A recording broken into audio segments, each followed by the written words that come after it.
What up, roomies? Tonight on Neighbors, we're talking about the thing that stops more dreams than the lack of talent: internal internal resistance, procrastination, self-sabotage, and the invisible force that makes you say, "I'll do it tomorrow," even when you want it so bad. Our guest, Kam Knight, a mentor and author known for breaking down internal resistance as a protective survival mechanism, not laziness, and teaching people how to move more away from that. And I'm not just asking for the audience, I'm asking for myself as well. Welcome everybody, Kam Knight. How you doing, Cam? I am doing fantastic. Thank you for having me on. I'm really happy to be here. How about yourself? I'm doing great, and thank you for being on. I really appreciate it.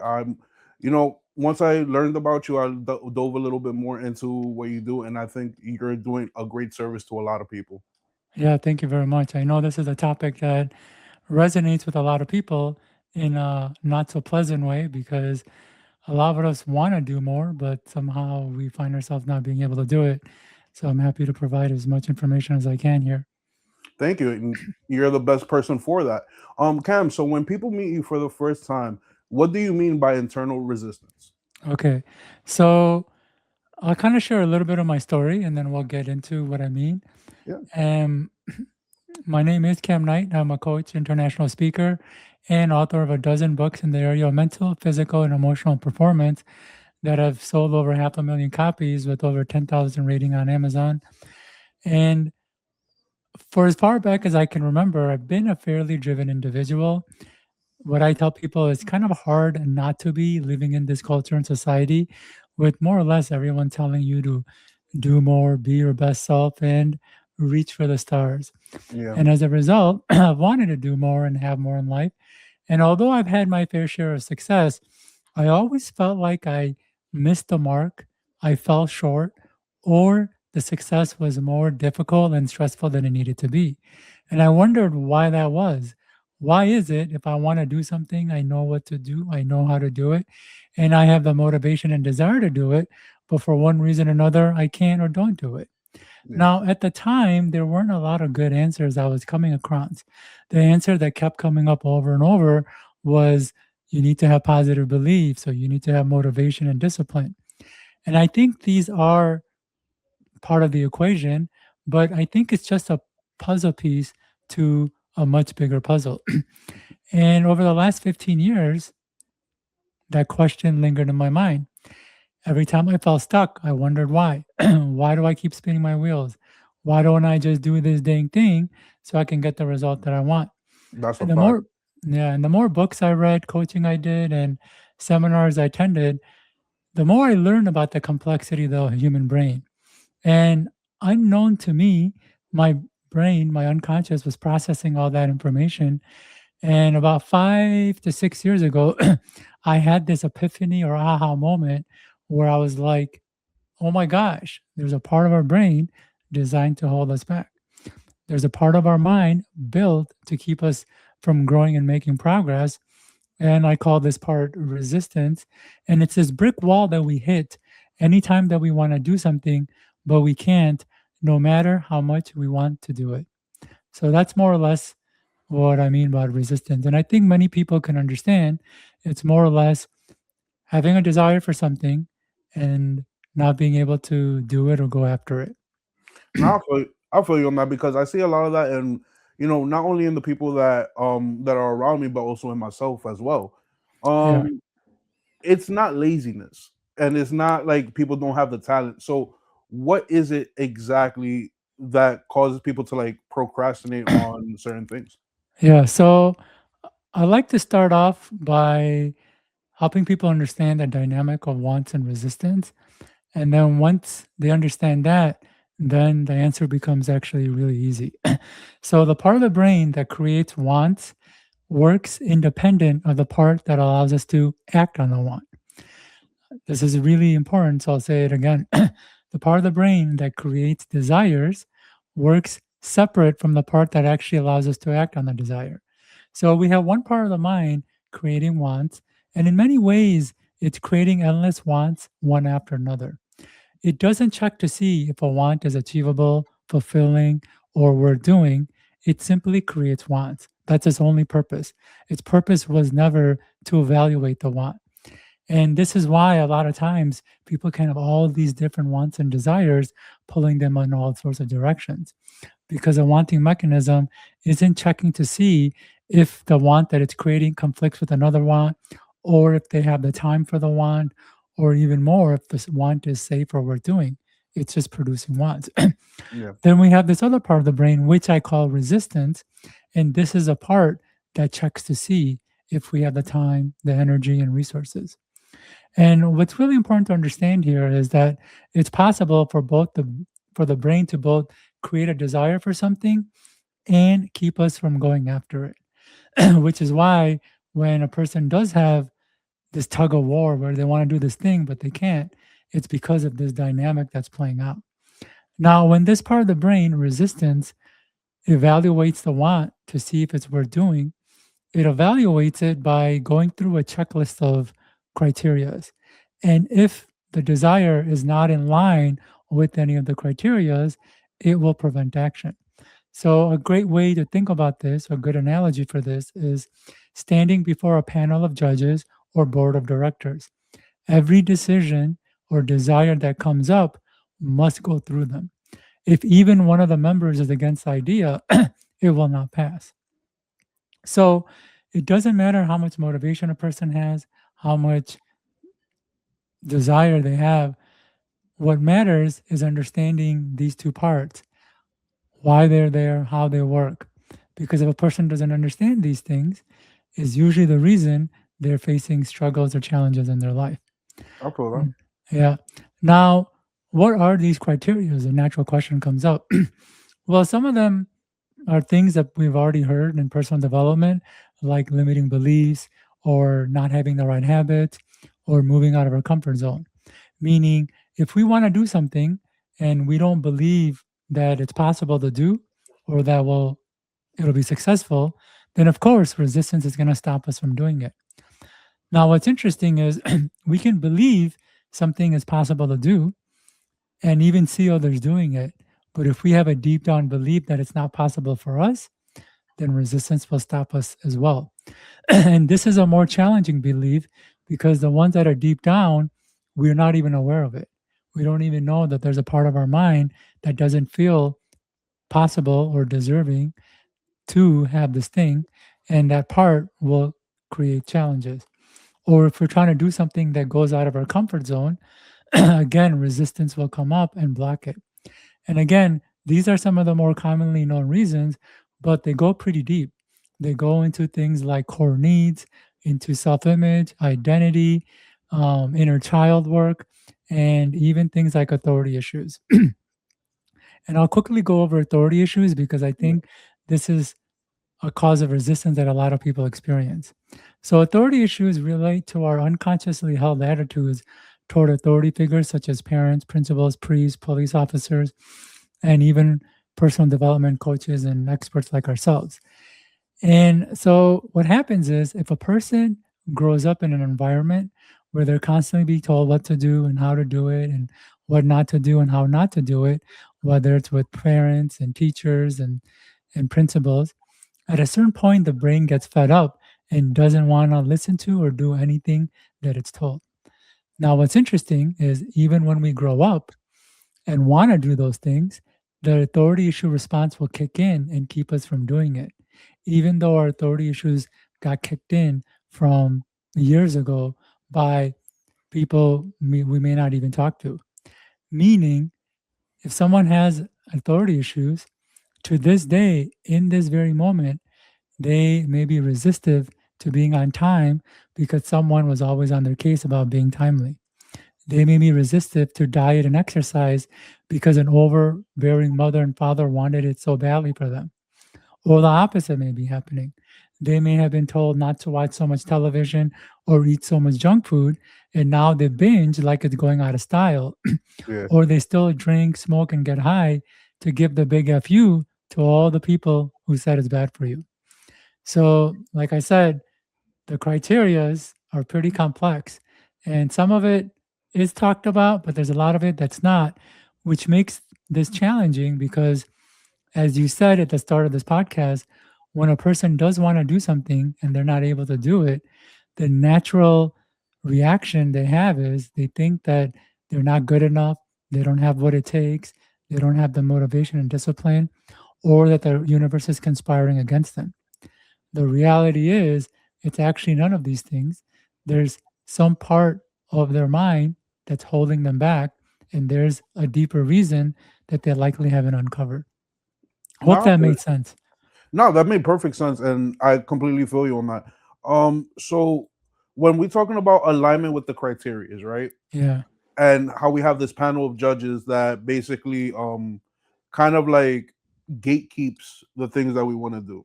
Yes. How does one like fully align themselves in order to do the things that they want to do? So this is a more complex answer Yeah. than a cookie cutter solution. No, I- I believe it. yeah, and the reason for it is because our mind and body are extremely complex. In many ways, it's the peak of complexity, not just on this planet, but really the universe.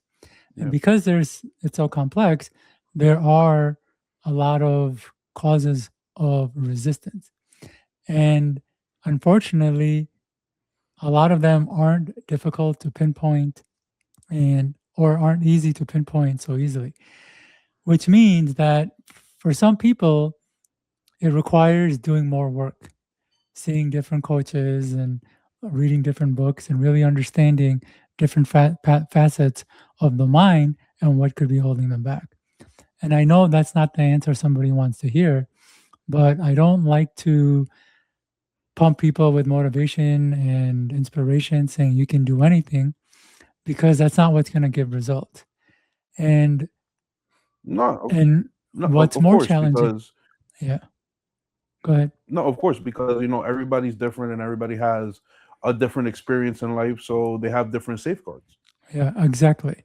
And so there isn't one solution that works for everyone. And what I tell people is if I had that solution, I would be a billionaire because I would have had the solution to people's problem. But it That's is a a little fact. bit more nuanced, and it is dependent on each person and each person's upbringing. And it does require a little bit of work on that person's part to understand what is causing their resistance. Now, oftentimes, a person can understand or learn about this concept that I'm presenting, how we have our wants. And when we have the want, it's evaluated by resistance using a whole host of criteria.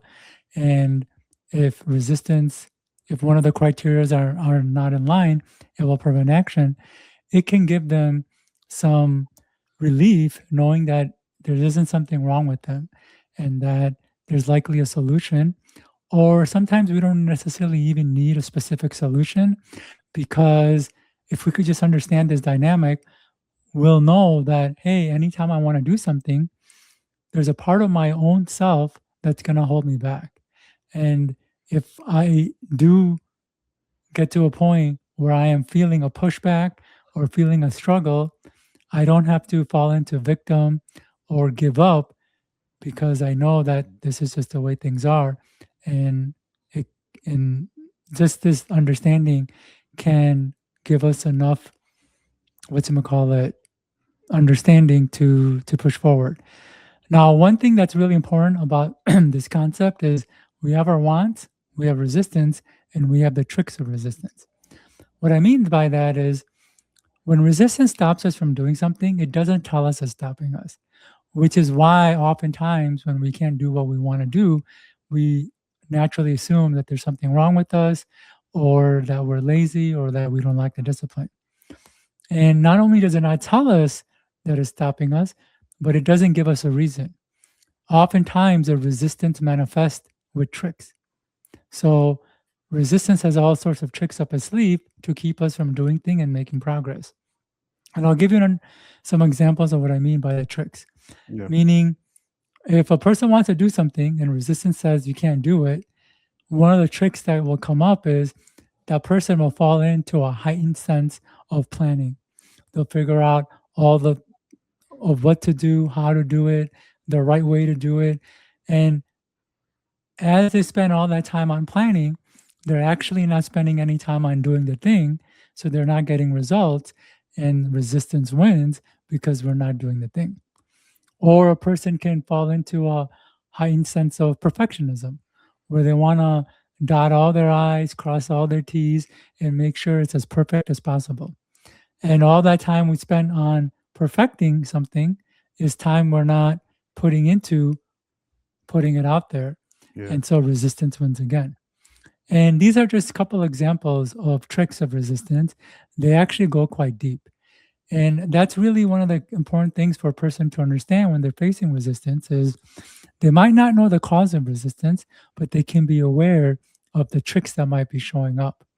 And I said there are a lot of tricks, but a good model to follow to understand if they're in a trick is at this point in my journey, I assume anything that's keeping me from moving forward in a task, activity, or goal is a trick.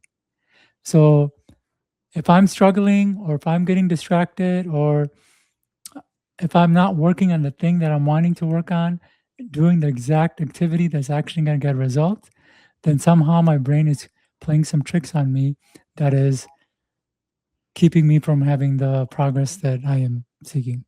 Does that make sense? It makes perfect sense because Yeah. everything you're explaining, I personally went through, Yes. especially with the perfectionism because I'm like that when I make music, and Yeah. also with the planning out stages. Like even and just to give you like a quick little summary, like with this podcast, correct? At first, it started out with me and my friends doing social commentary and just you know making light of the grim situation that the world is in right now, right? Yeah. Life happened, and my co-host had a family. My other co-host moved back to Puerto Rico and whatnot. So I had to evolve the podcast.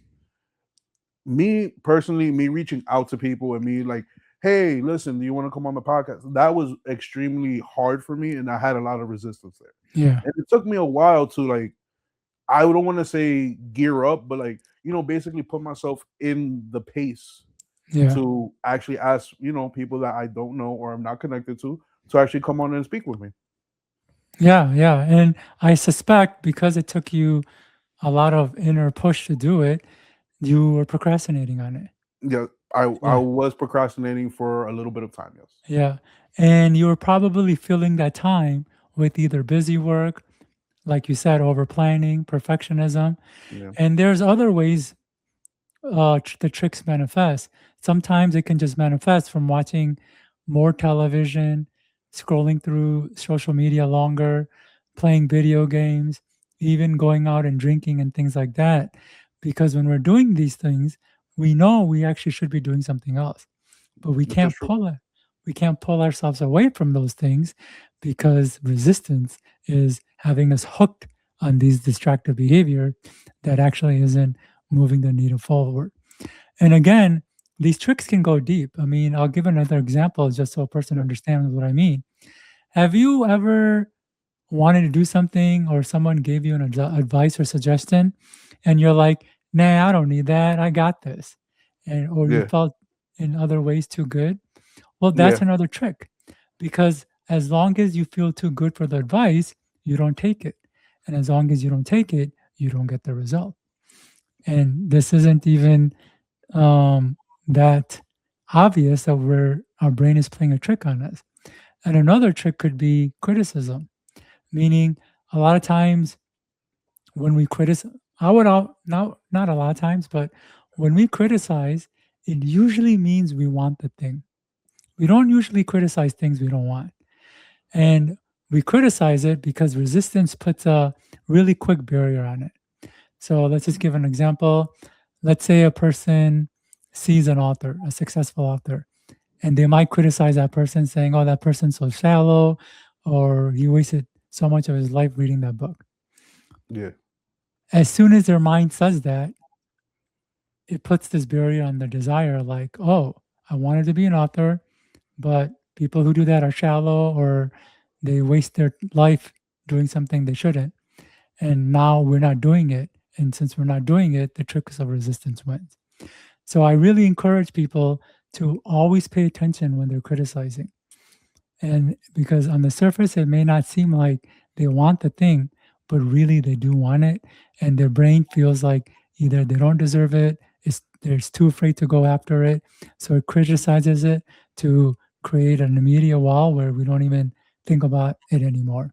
And as long as we don't think about it, again, resistance wins because we don't move forward in that direction. No, I get what you mean. And do you see that a lot of people, from your personal experience, do you see that a lot of people have more resistance when it comes to things that are in like a positive nature? Like when they want to move towards something, but yet again, they haven't yet started the initial steps to do it? Yeah, so resistance isn't so much about positivity or not. What I like to help people understand is that we all have resistance. Even successful people have resistance. They might be really good at the thing that they're successful in, but they're likely wanting other areas, or they're envious of people who have success in the areas that they don't. And they're too afraid to go in that direction because they have resistance. So we all have resistance, and it's two different things. So, for example, let's look at introverts and people who are social butterflies. People who are social butterflies tend to not have resistance towards people. So they can go into a social situation, it doesn't trigger anxiety or stress, and they can literally interact with a lot of people. Whereas a person who is socially anxious or introverted, they have a lot more resistance. Sometimes Mm. just the thought of being in a social situation creates so much resistance that they can't do it. They can't even get themselves to go to the event, let alone talk to people there. So in this case, one person has resistance to people and another person doesn't. Now, that introvert might be a really studious person. They might enjoy studying and learning, so they don't have any resistance when it comes to studying and learning. But that social butterfly may have resistance to studying and learning. And so, again, our resistance are just unique to each individual, which is why it really helps to focus um, on the specific issues that is causing resistance for that specific person instead of just using a catch-all or cookie cutter technique. Does that make sense? Yeah, perfect. It makes perfect sense. Yeah. But yet again, backtracking to what I said earlier, since everybody's experiences are different in life, everybody's solution is going to be different. Yeah. You know. Everyone's resistance will be different, and as a result, everyone's solutions will be different as well. Yeah. Oh, And I I was will about to. say, I Oh was just yeah, going to go add right one ahead. more thing. And what makes this a little bit more challenging is some people have multiple resistances.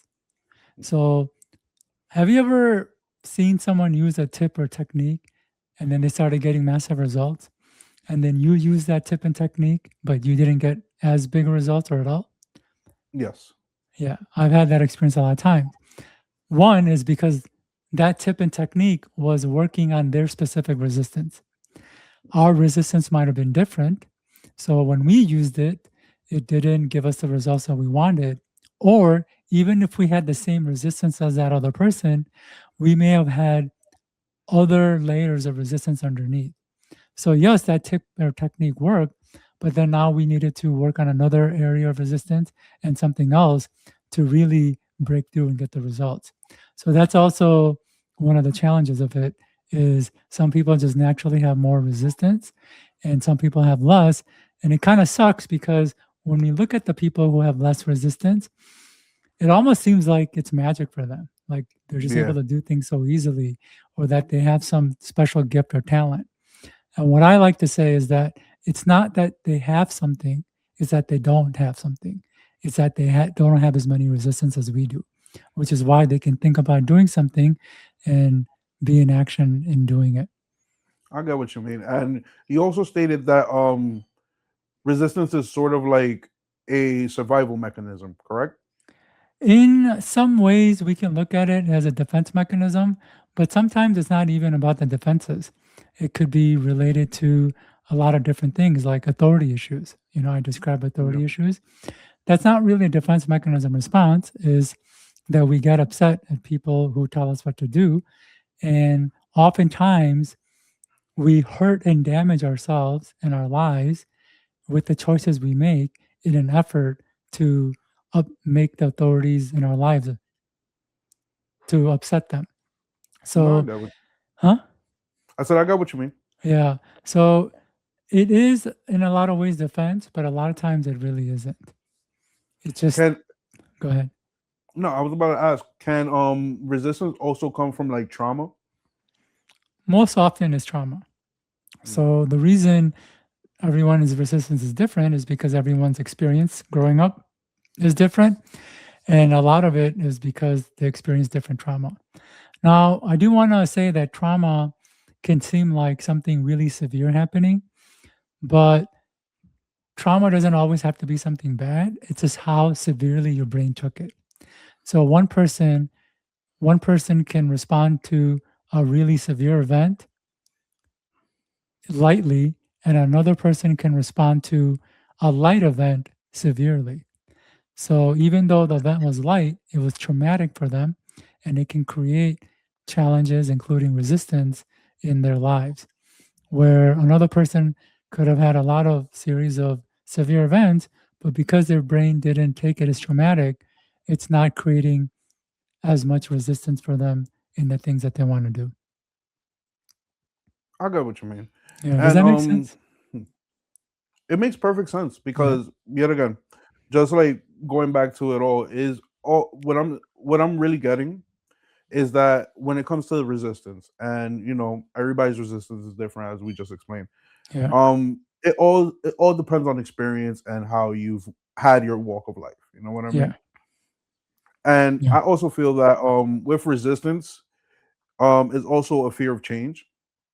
And some people are comfortable in their current situation even if it's a bad one, and sometimes uplifting themselves from that situation will cause the resistance that doesn't allow them to move forward. yeah. So if you remember in the earlier, I said there's different criterias the brain evaluates, and one of them has to do with comfort zone. Comfort zone is a zone of comfort or knowing, and in many ways, it's a zone of knowing because majority of our comfort zones aren't very comfortable. They're actually quite annoying and painful. But we stay in them because it's a place where we know what to do and how, and there isn't a lot of effort that's needed to learn something new and different. So resistance can come up when we are trying to do something that's going to push us out of a space where we become comfortable in. And it's not because it goes against our identity or self image or its authority issues or any of that. It's just because doing the thing will push us into an area that we don't know, have experience, and the brain feels discomfort and will trigger resistance, making progress slower or even sabotaging our efforts. I get that. Yeah. And just quickly, how important is it to like actually step out your comfort zone and gain new experiences? Would that like help alleviate some of the resistance that you currently have? Yeah. So, what I like to help people understand is that the way the mind and body works, we need to build a muscle for things. And in a way, that's what habits are.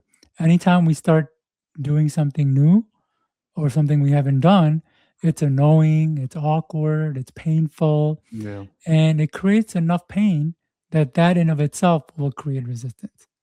Does that make sense? So, makes if we're perfect not, sense. yeah. And if we are always trying to get, not always, but working to do things to get out of our comfort zone, we're building the muscle to get out of our comfort zone.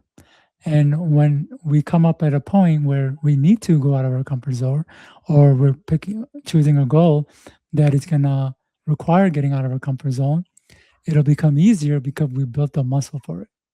I get you. Yeah, and if a person hasn't practiced getting out of the comfort zone, when they do want to do it, it'll be harder for them just because they haven't built the muscle for it. A great analogy or story for this is several years ago, I was volunteering for this organization where we're kind of cutting down invasive branches on these trees in a park. And I remember when I was first doing it, it was just so annoying and awkward, like to hold it at the right spot and then Yeah, squeeze it and make sure the branch gets cut and all of that was difficult because I'd never done it. It's not because I didn't have the muscle for it. But as I was working through it for that hour to 3 hours, within the hour mark, my body built a muscle for it and it became easier. So I didn't have to think about every single step or move. I could look at an area that I wanted to cut and cut it. I And feel you, that man. and that applies to almost everything we do. It applies to speaking. If a person wants to get on stages or do podcasts, even though they're a great talker, they talk really well with their friends. They know their stuff, and people regularly tell them that they're very knowledgeable in that area. They haven't built the muscle of doing it on stage. So even though they have the skill and the knowledge, and people have affirmed them, because they haven't built the muscle on the stage, the first few times it's actually going to be awkward. It's going to be difficult. They're going to probably lose their train of thought or say things that they didn't want to say and things of that nature. But if they go on stage enough, then eventually they'll build a comfort for that. No, I But get that, that. yeah, but that level of building muscle goes into everything.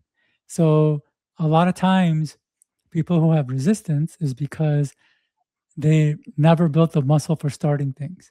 So they may get excited about a lot of goals and doing things, but since if they never started it, they just don't have the muscle for it. So resistance comes up immediately. Or some people are good at starting with things, but they haven't built the muscle to sticking with it. So they might start, and then when they get to a certain point, they'll stop because they just don't have the muscle for what it feels like to stick with something. And what's really interesting is some people are good at sticking with things, but they never built the muscle for finishing things. So they will start, stick with, and get to the end of a lot of stuff, put in a lot of effort and and develop a lot of skill. But right before they hit the finish line, they sabotage themselves and stop because they've never built this muscle for it. So this equation of the resistance is pretty complex, meaning you had asked, is it about defense and protection?